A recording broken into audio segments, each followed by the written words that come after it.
It's time for another verb of the day, and today's verb is clean. Let's look at the definitions. The first definition of clean is to make something free of dirt, marks, or a mess. And that's probably the most common way you hear the word clean used. The second definition says to remove or consume the contents of, to empty, to clear. One way I sometimes hear this used, this particular meaning, is to mean I ate everything on my plate. I cleaned my plate. A third definition, and if you enjoy fishing, this might apply to you, says to remove the inedible parts from fish or poultry.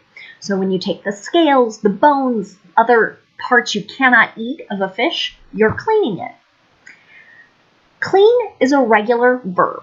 In the progressive form of it, we're just going to add ing because it ends with vowel, consonant.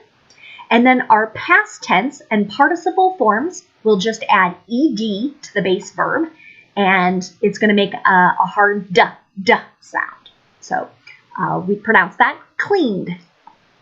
Let's look at some phrasal verbs. First, we have clean off. And the definition of clean off is to cause dirt, trash, or other things to be removed. And used an example, I cleaned off the table a few minutes ago. Another phrasal verb is clean out. The meaning or definition is to remove something unwanted from something.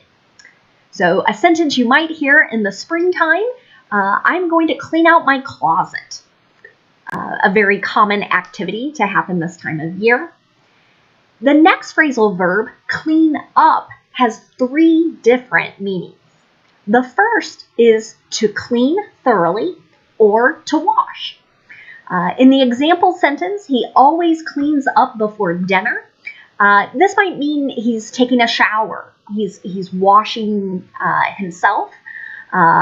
This turn of phrase, I think, is a little bit older. It's something I would hear my grandparents say pretty often. And again, they were referencing usually shower, washing themselves to prepare for something else. The second meaning of clean up is to improve, to remove wrong or dishonest activity from something. So this is something I hear in TV advertisements for different candidates for office all the time. I'm going to clean up Washington. And that my example sentence there is pretty similar. The mayor has cleaned up city government. So again, what they're saying, we're trying to remove bad behavior from something that already exists.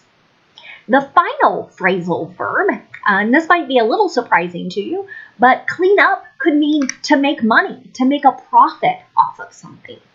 So an example of that is we really cleaned up at our garage sale last summer. So in that sentence,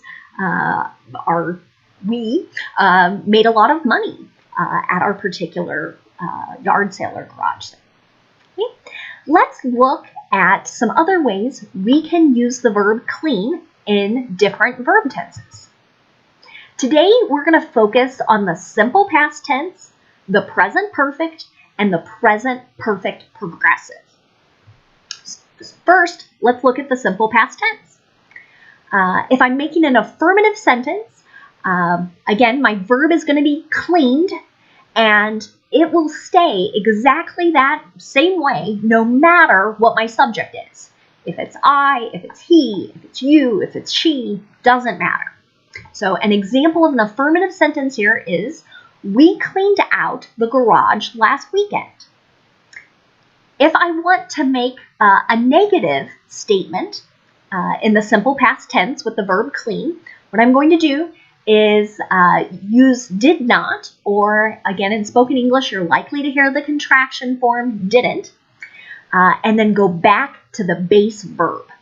And again, this structure is the same no matter what the subject is. Here's an example sentence. They didn't clean up their bedroom yesterday. Finally, if we want to make a yes or no question, all we need to do is sort of change that order of our helping verb did and the subject. So here's a yes or no question. Did he clean the bathroom last week? You'll notice as I'm giving these examples with a simple past tense, I'm using a definite time to reference, and that's really common and the proper way to use the simple past tense is when we have a definite time period in mind. You don't always have to say that time period, but many times it's understood or it's implied in the conversation that you're having. Let's look at the present perfect now. Here, you'll notice I have two examples because our affirmative is going to change just slightly based on our subject. If our subject is I, you, we, or they, we're going to use have and then the participle to make the verb. You'll notice again, because it's a regular verb, I'm still using that past tense form. Past and the participle are the same. So in my example sentence here, we have already cleaned the living room. My form changes just slightly if my subject is he, she, or it. You'll notice there, she has already cleaned the living room. Many times we're using the present perfect to talk about something that happened at a point in time that we're not really sure of. You might hear this called the indefinite. So an indefinite past event. So we don't know, did this happen an hour ago? Did it happen yesterday? Did it happen a month ago? And it might not matter. And that would be one reason we're using the present perfect.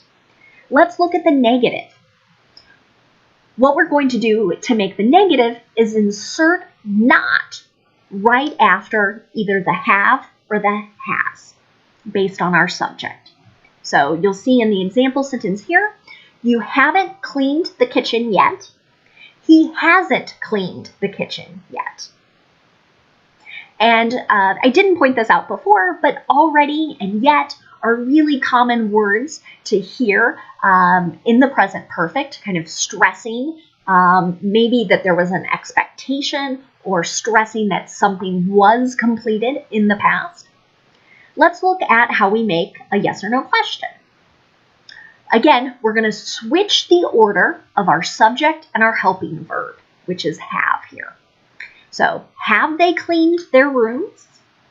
Has she cleaned her room? Pretty simple and straightforward to make a yes or no question.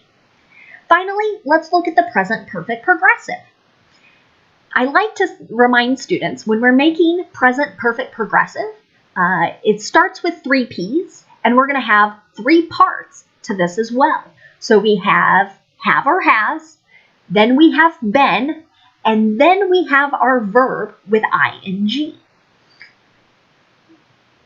Again, our subject will control what the next word is. So I, you, we, and they will all use have, while he, she, and it uses has. You have been cleaning all day. Here, I'm talking about an event that started sometime in the past and is now continuing into the present. That's what differentiates it a little bit from present perfect. He has been cleaning all day. Let's look at the negative. To make the negative here, it's going to be very similar to the present perfect. We're going to insert not right after have or has. And again, in spoken English, really common to hear the contraction. They haven't been cleaning for more than 10 minutes. She hasn't been cleaning for more than 10 minutes. Finally, if we want to make a question, we're going to repeat this process of changing the order of our helping verb, have or has, and our subject. So you'll see the questions here. Have you been cleaning very long? Has she been cleaning very long? It's really common to see the present perfect progressive used to talk about the length of time for a particular action. Okay. Before we wrap up today, we're going to look at some related words to clean. So I mentioned at the beginning, clean by itself is a verb, but it could also be an adjective. And the adjective definition is pretty similar. It means free from dirt, not being soiled, not being stained. So here are a couple examples of how clean might be used as an adjective. Their house is always very clean. Please wear a clean shirt. And if you're wondering, well, how do I know if it's a verb or if it's an adjective? There are a couple different ways. So we can look at the position of the word in the sentence. That can be a helpful clue. So in my second example there, please wear a clean shirt. Seeing that clean come right before the noun there would make me kind of think, maybe that's describing the noun, and that's what adjectives do. But also identifying, is there another verb in the sentence? So in the first sentence, our verb is, and in the second sentence, the verb is wear, W-E-A-R. Another adjective you might hear is half cleaned. And really what this is implying is you didn't get all the way to a 100% clean state.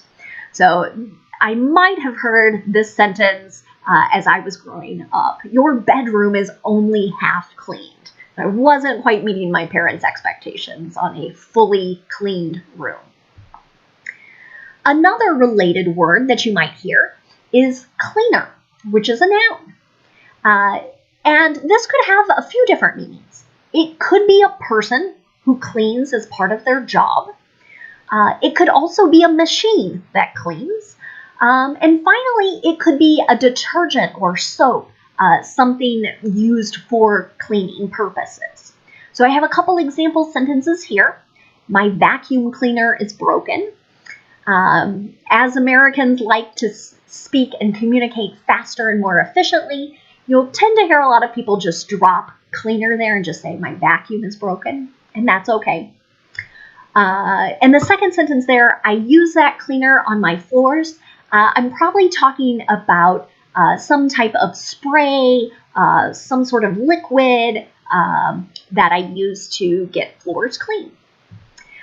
The last thing I'm going to leave you with today is a verb, pre-clean. And this is the act of cleaning something in advance. I've heard this particular verb used quite a lot in the news lately as they're talking about how we can better wash our hands and prevent illness. I've heard this particular sentence used. He pre-cleans the table before he disinfects it. Another way I've heard pre-clean used is preparing something to be cleaned, perhaps professionally. That's another common way. I want to thank you for watching today's video, and I plan for another video tomorrow. Thanks for watching, and have a great day.